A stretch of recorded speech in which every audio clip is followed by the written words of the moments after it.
রহমান রহিম। আসসালামু আলাইকুম রহমতুল্লাহ। জনতার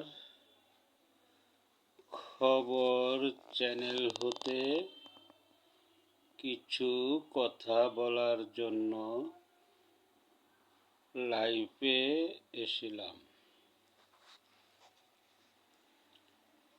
কথাটা হইল নারায়ণগঞ্জ জেলা রাজনীতির গডফাদারদের নিয়ে। নারায়ণগঞ্জে বিগত ফ্যাসিস্ট সরকারের আমলের গডফাদার খ্যাতিপ্রাপ্ত যে তালিকা আছে তাহার মাঝে ওসমান পরিবার, যার প্রথম সারিতে আছে মৃত নাসিম ওসমান, তার ছোট ভাই সেলিম ওসমান এবং তার ছোট শামীম ওসমান, যাকে সারা বাংলাদেশব্যাপী গডফাদার নামে চিনে। 4 আসনের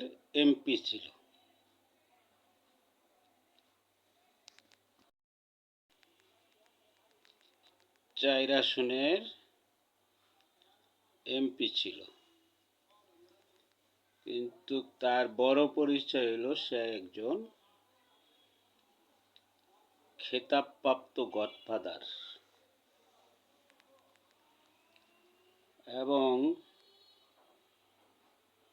তার পরিবারের এই 3 ভাই রাজত্ব করত নারায়ণগঞ্জ জেলায়। কিন্তু তাদের আবার একটি ঐতিহ্য ছিল, তাদের খলিফা উপাধি মানে উপদেষ্টা রাখছিল 4 জন। তাদেরকে নারায়ণগঞ্জবাসী জানত খলিফা হিসাবে। তার মাঝে একজনের নাম হইল খোকা, যাহার বাসভবন নারায়ণগঞ্জ সদর থানা আমলাপাড়া কালীবাজারের সাথে।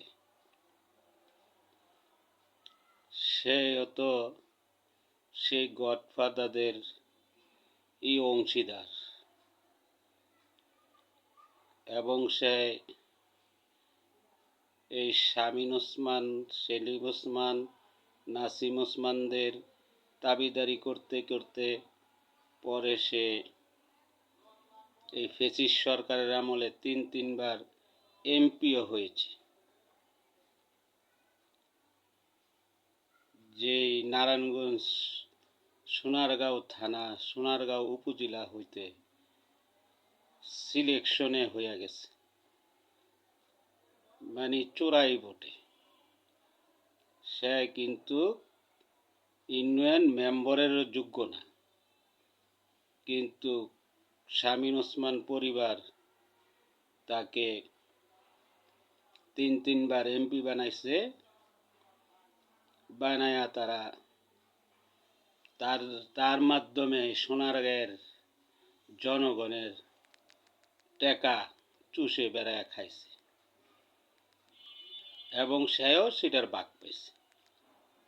এবং সে যে নারায়ণগঞ্জ সদরে থাকে, সেই জায়গায় যে বড় একটি বাজার আছে, কালীবাজার, চারারগোপ, 5 নম্বর ঘাট, এই মাছঘাট, এইটার আবার সে ছিল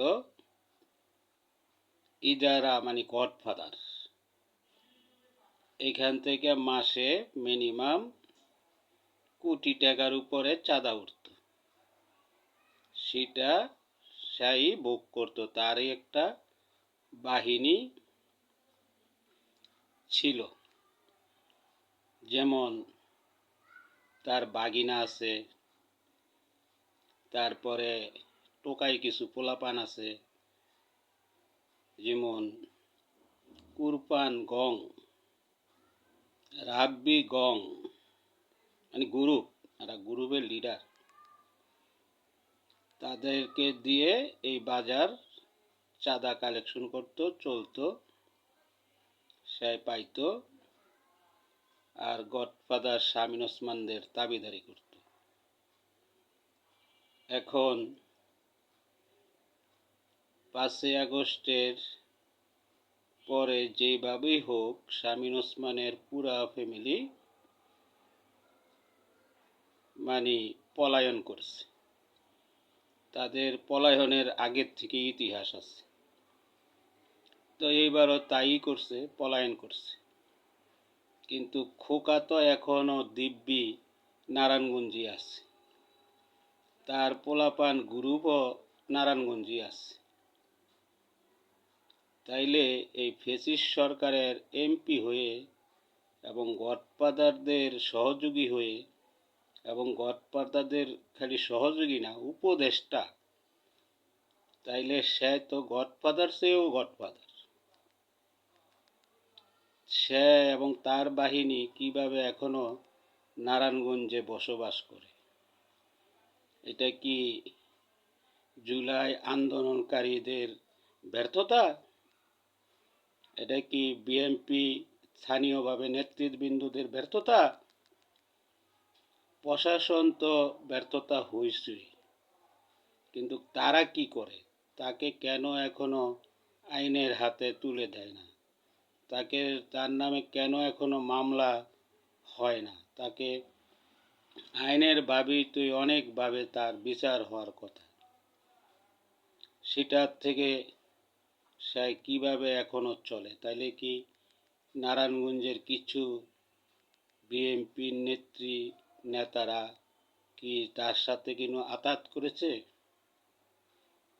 কি যারা নারায়ণগঞ্জে জুলাইয়ের আন্দোলনের সম্মুখে যোদ্ধা ছিল তাদের সাথে কিনো আতাত করেছে? নয়তোবা সে কিভাবে এইভাবে থাকে? সে যদি পলায়ে যেত শামীম ওসমানের ডক, সেটা ছিল আরেক কথা, কিন্তু সে তো দিব্যি বেড়াইতেছে, ঘুরতেছে, তার পোলাবান ঘুরতেছে, বেড়াইতেছে, ঘুরতেছে, তো সে আতাতটা করলো কার সাথে? সে কিভাবে থাকে যেখানে নারায়ণগঞ্জে সাধারণ পাবলিক তাদের হাত থেকে চৈন পায় নাই, শান্তিতে থাকতে পারে নাই, যারে না খুশি তাকে ধরে নিয়ে যেত, টাকা উঠাইতো, চাঁদা নিত, নয়তো মামলা দিত। সেখানে এখন বিএমপির এরা তো আরো দৌড় উঠেছিল, মানে বিএমপির এরা তো পাত্তেই পাইতো না, দুই একজন হয়তো আতাত করে চলতো, তার মাঝে আর এখন নাম বললাম না, আছে যার আতাত করে চলতো, তারা ঠিকই টের পাবে। তো এই ব্যক্তিরা এখন এমন সময় শান্তি মতন থাকতেছে, ঘুরতেছে, ব্যবসা বাণিজ্য করতেছে, লুটের টাকা দিয়ে চলতেছে, এখনো তাদের ব্যাপারে কোনো আইনানুগ ব্যবস্থা নেওয়া হয় নাই। এবং কি যে ত্বকীর হত্যা, চাঞ্চল্যকর ঘটনা, ত্বকীরকে যেভাবে নির্মমভাবে হত্যা করছে শামীম ওসমানের পরিবার, সেই সময়ও তো সেই খোকা তাদেরই উপদেষ্টা, তো তাদেরই হাতে গড়া এমপি, সেই হিসাবে সেইটার থেকেও তো সে পার পাইতে পারে না। ত্বকীর বাপেও কেন তার ব্যাপারে আইনানুগ ব্যবস্থা নেয় না? কি নারায়ণগঞ্জ সাধারণ জনগণ কেন আইনানুগ ব্যবস্থা নেয় না? এটা জনতার খবরের প্রশ্ন এবং মতামত। বিষয়টা নারায়ণগঞ্জবাসী ভেবে চিনতে দেখবেন। বিগত সরকারের কিনু সন্ত্রাসীকে বাঁচিয়ে রাখলে মানে বিচারের আওতার বাইরে রাখলে, বাঁচিয়ে মানে কি, মানে বিচারের আওতার বাইরে রাখলে, আমি বলি না কেউ আইন হাতে তুলে নিতে, মানে সরি, সে বিচারের মাধ্যমে তার যদি দোষী হয় তার সাজা হবে, নির্দোষ হলে সে খালাস পাবে। কিন্তু যদি তাদেরকে এইভাবে রাখা হয় তাইলে নারায়ণগঞ্জের জনগণ অর্থাৎ কোনো রাজনীতি দল নিরাপদ না। এই জন্য আমি নারায়ণগঞ্জবাসীকে জিনিসটা স্মরণ করিয়ে দিলাম। বাকিটা আপনাদের বিবেচনা। ভিডিওটা ভালো লাগলে